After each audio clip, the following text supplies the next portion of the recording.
Inkunzi ehlabuseni umanqaphaza ngokuqabela ukufadabala abacika seningizimu Afrika. Izigi zendlovu umhlaba zamazama likhulu liyezalenyelela. Lolobonakala eningizimu enyakatho empumalanga nasentshonalanga. Ungesiphalaphala Mpumalanga Skothe zamcholo nethekahle kwavela amaqhawe namaqhawekazi eqheliswe ngolegwalagwala. Asibingelele babukeli beSelect Africa TV. Lo phambi kweni ubaba uXulu inyanga Mthandazi yalapha eShowe kwesakakhozi isigodi. Ophindeke asebenzele eThekwini kuParliament Road.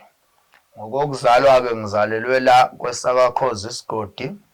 ngakhulela khona, ngadla impande khona. Ngaze ke bengiyagogoda ngoba kuya graduate nakulomsebenzi wedlozi. Ngigraduateisa ke ugogo benomkhulu okuyibona abanginika lo msebenzi wala ekhaya. Babukeli ke sizotholakala lapha kuSelect Africa TV njalo ngoLwesine ohlelweni esithi Asiphile noBaba uXulu. Lapho sobe sikhuluma khona ngezinto ezahlukahlukene zokusiza umuntu noma zokulashwa komuntu nokuphakamisa komuntu. Umuntu nje odinga ukusiza akahlale nathi njalo ngoLwesine uAsiphile noBaba uXulu kuSelect Africa TV on YouTube. Bese niya subscribe ke njalo balaleli lapho kuSelect Africa TV ukuze sizokwazi ukuthi uma ngingena lo myalezo noma ngingena ivideo kaBaba uXulu ukwazi wena ukuthi uthole inotification ukuthi uBaba uXulu sengenile ngoba ngokomsebenzi sekukhulekile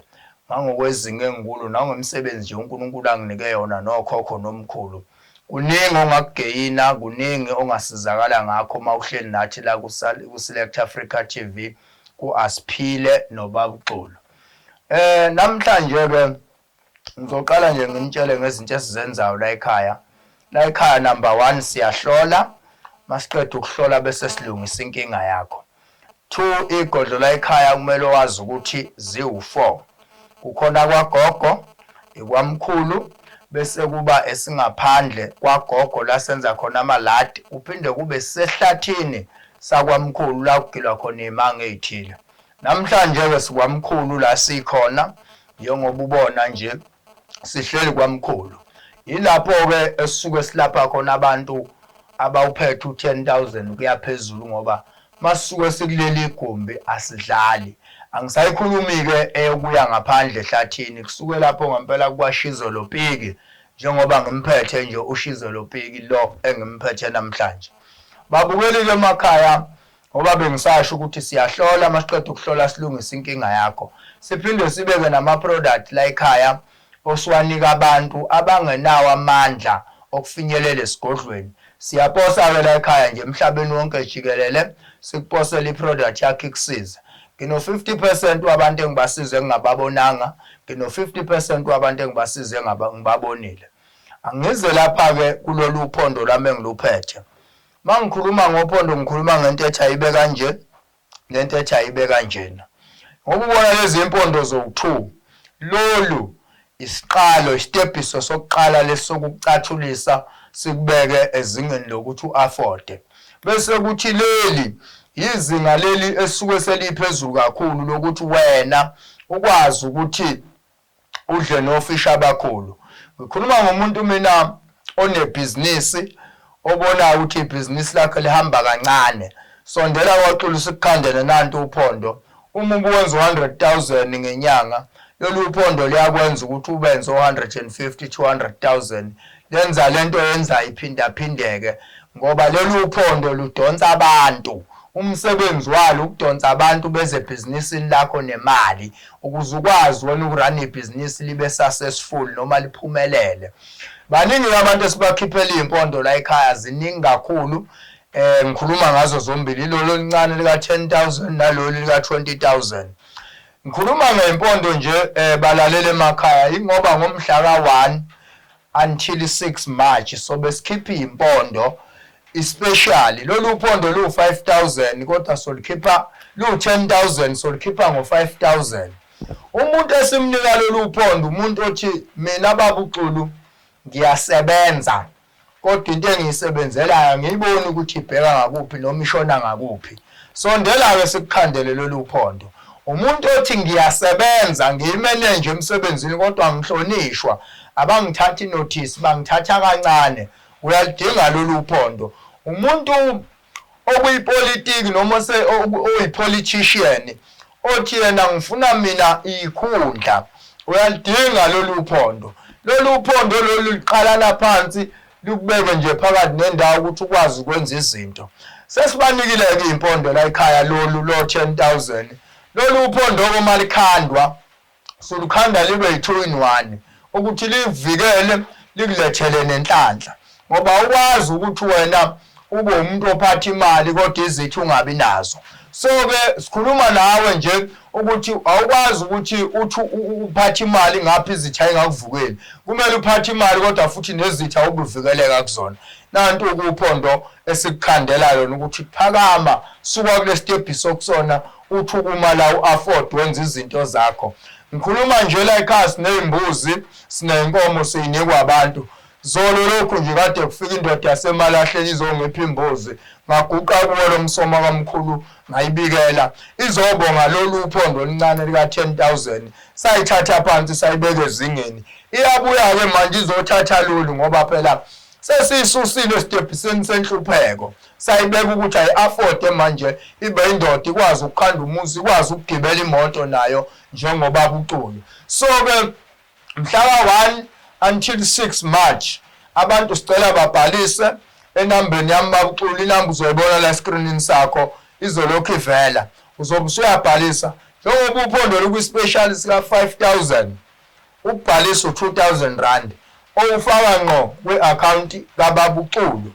mawuqeda lapho usend proof bese usiphathela ugologo ibhodlela elimhlophe nenkukhu ulamthuthu especially ke sosenza eThekwini esigodlweni saseThekwini kuPalmet Road ila sobe senzela khona special inkukhu so zizotholakala eThekwini noma esigodlweni saseThekwini uzofuka uyithenge khona okwakho ukuphatha u3,000 okuyibalance bese usiphathela indwangu emhlophe njengale bese usiphathela ke ugologo nalo balance obisele abantu ke bese siyabapheka masiqeda ukubapheka bagezwa mabaqeda ukugezwa bafaka uphondo egazini livuswe bese ke luyatshela ukuthi wona useno wakwaCulu manje usungakwaSibanibani hamba le ndoda uyisusa kuleli izinga ekulo uyolibeka ezingeni eliphezulu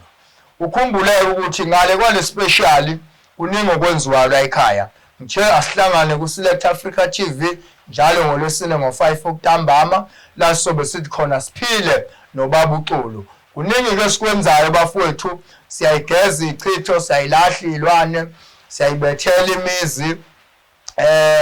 siyalapha nje ukulapha kwahlukahlukene so mawudinga usizo sondela la ekhaya nokuthi ke njalo ngolwesine sobe sikhuluma ngezihloko ezahlukahlukene la sobe sithinta khona into echitha impilo yakho mhlambe ngelinye ilanga soke sikhulume ngesilwane sijule ngaso kahle kahle isilwane siyini futhi sikhandwa kanjani futhi masuthakathwe ngaso impawu zaso uyibona kanjani ezinye izinto ezobe sikhuluma ngazo sijule deep ukuthi yini isilwane impawu zaso sithini futhi silashwa kanjani ezinye zezihloko sobe sikhuluma ngazo into esiyenzayo la ekhaya kwakhulu leyo nokuthi ke kunabantu ke la mlaleli abafika nezigubhu abathwaliswa ngazo abafika neimpondo abathwaliswa ngazo uthi umuntu lento akasayifuni isiyamqala isiqeda umndeni siyabalahlisa ke la ekhaya abantu izinto ezinjengalezo bafika kakhulu sibalahlisa izigubhu umuntu ofuna ukulahla into ayilanda ayibona ukuthi iyamqala manje akasondele la ekhaya sihambe simlahlise lento ngoba lento mawuyithatha vele isuke ingasalinki nedlozi obvious izobe simosha impilo yakho nempilo yomndeni wakho ithi kuphakamisa ngaphi bikumosha la ekhaya lesiphatha izinto ezihlambulukile umuntu siyamlahlisa into engahlambulukile simkhandele ehlambulukile ezohambisana naye nesidalwa sakhe ngoba emhlabeni kunabantu ofane bazi ukuthi bazalwa bembethe ngenhlanhla ukuthola ukuthi lo muntu ombethe akayifuni lezi impondo nalezigubhu abantu abayithathayo lezinye zezinkulumo sizobe sigcile ngazo lezo ukuthi sibona kanjani ukuthi okay lo muntu osemzimbeni kuwe ufuna wena uthatha into ekanje nanokuthi ezinye izihlo sobe sikhuluma ngazo sobe sikhuluma ukuthi bafowethu kuyaphunyelelwa ngedlozi lilodwa izonto sobe sikhuluma ngazo ukuthi sikuchazele ukuthi wenza kanjani kuzidlozi zakho kube yilona elikunika imoto elikunika imali elikunika umsebenzi ngedlozi lilodwa uyakwazi mfowethu ukuphumelela abantu bakuthuke left and right bethi uthwele kanti cha khona indlela idlozi eligezwa ngalo khona indlela idlozi eliphakamiswa ngalo malilele ngoba amadlozi wesinye isikhathi ayalala utothalaliswa abathakathi khona indlela ke ofike thina la kwaXulu siyenze ukuthi siliphakamise ukuthi hayibo nangu umntwana wakhe ehlupheke kukhona phakama phela umphakamise abantu abaningi ngesibasizile ngalo ndlela ukuthi sigeze idlozi siliphakamise basiqeda bese siyalicupha ngoba abantu bayakwazi ukuthwebula idlozi ukuthi lisebenzele bona ngelinye ilanga futhi sobe sikhuluma ngazo into enjengalela ukuthi kambe idlozi mali lithwetshulwa lani lithwetshulwa kanjani futhi mase lithwetshuliwe libuyiswa kanjani izinye zezinto lezo sobe sikhuluma ngazo lapho Asiphile noBabu kwaSelect Africa TV njalo ngolwesine ngo5 ntambama belubeka indlebe ke mfowethu ukuze ulalele ngoba uzolithola usize nolwazi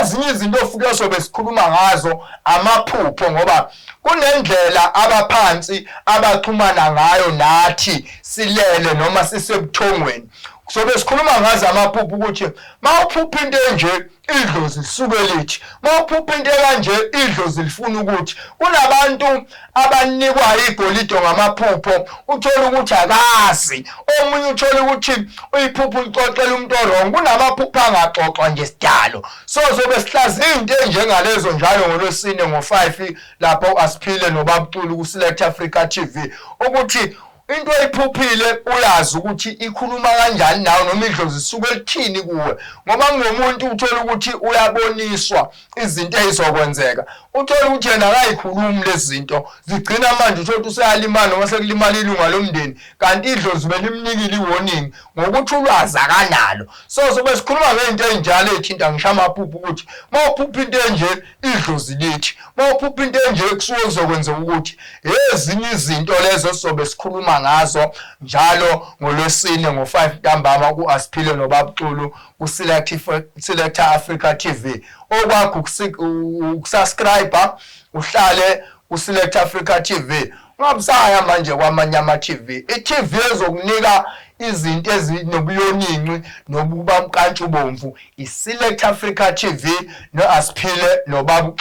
ngoba uBabu injinga yala kwaXulu eyazi step to step ukuthi umsebenzi wethonga uyini siphinde futhi sikhulume ngezinto zentwaso ukuthi ukuthwasa lokhu uthwasa makwenze njani ngoba sesiyabuka manje abantu abaningi bayathwasa kodwa babhuli abasebenzi bagcina abantu sebewuthwala sebelanda izinto ezithile ukuze kusebenzeke sizobe sikhuluma ngetopic enjalo ukuthi cha bobo wena uthwasa amasuku lesisigaba wena udla igobongo linto ethile ngoba ukuthwasa kuhamba negobongo nokuhlukanisa ukuthi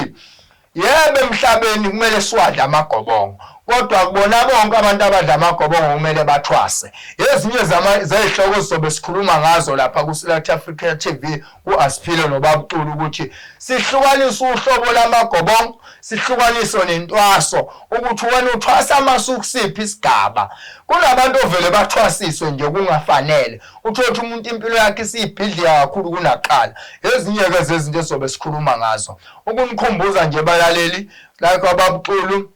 siyahlola masiqeda ukuhlola bese silungisa inkinga yakho uNkulunkulu anibusise ke emakhaya siyanithanda ofuna umbuzo nofuna usizo na inamba screenini sakho uyafona mina ithonga amaningi nika umsebenzi alishonga ukuthi angibe isikhulu la nginika umsebenzi ukuthi ngisebenze ngilapha abantu mina yami ifoni ibanjwa yimngqo ukhulume nami ngoba inyanga la ekhaya iningi inyanga la egcekeni mina inyanga la ekhaya okumele uthole kumini answer unless ngibhizi esigodlweni nomuntu bazokutshela ubuye ufone kodwa nje mina ifoni ngiyibambela mina khona ngizokuchazela kahle yonke into ofuna ukuyizwa ngisho ama product la ekhaya masuwa usekuposelile uphinde ukhulume nami ukuthi le isebenza kanje le isebenza kanje if futhi ubona isimo asilungi futhi le nto ofana uze esigodlweni sihlalele phansi phansi sikuhlolele bese siyakusebenza. Thokozani ke makhehla nezalukwazi.